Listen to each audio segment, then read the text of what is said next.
হরি কথা বল তুই কৃষ্ণ কথা বল তুই হরি কথা বল তুই কৃষ্ণ কথা বল তুই হরি কথা বল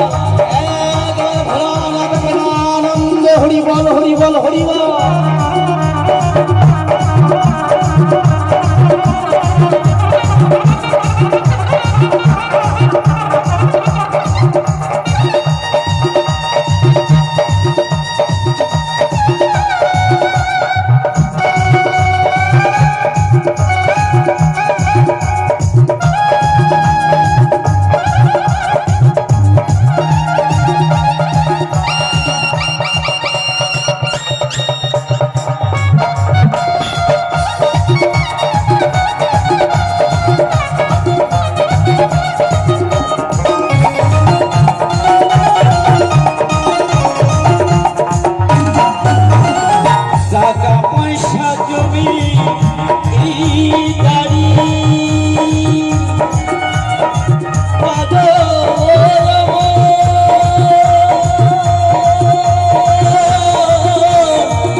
মাথার ঘাম পায়ে ফেলে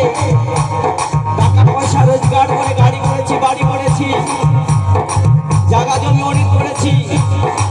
ছেলে পেলেকে বড় করছি কিচ্ছু সঙ্গে যাবে না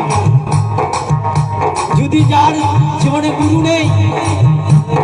আর যত বড় টাকা পয়সা থাক না কেন কোনো লাভ নেই ওই টাকা পয়সা ভব নদী পার করবে না যদি ভব নদী পার হতে হয় তাহলে লাগবে গুরু নাম গুরু ধরতে হবে তাহলে ওই ভব নদী পার হতে পারবে আমার বাংলার শ্রী ঠাকুর বলেছেন অর্থবিদ্যা যতই থাক না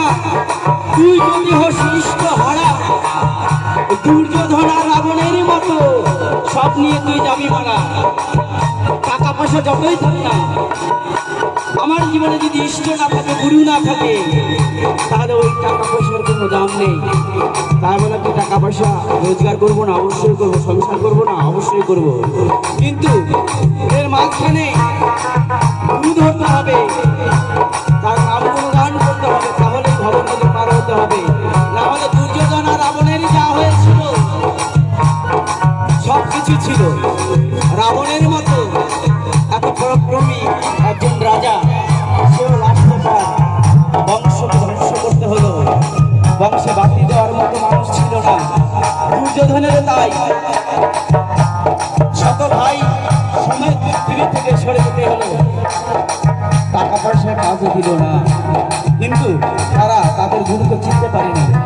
রাবণ যেরকম রামের সঙ্গে যুদ্ধ করেছিল ভগবানের সঙ্গে তার পরিণতি কি হয়েছে সবংশে ধ্বংস হতে হয়েছে আর দুর্যোধন তাই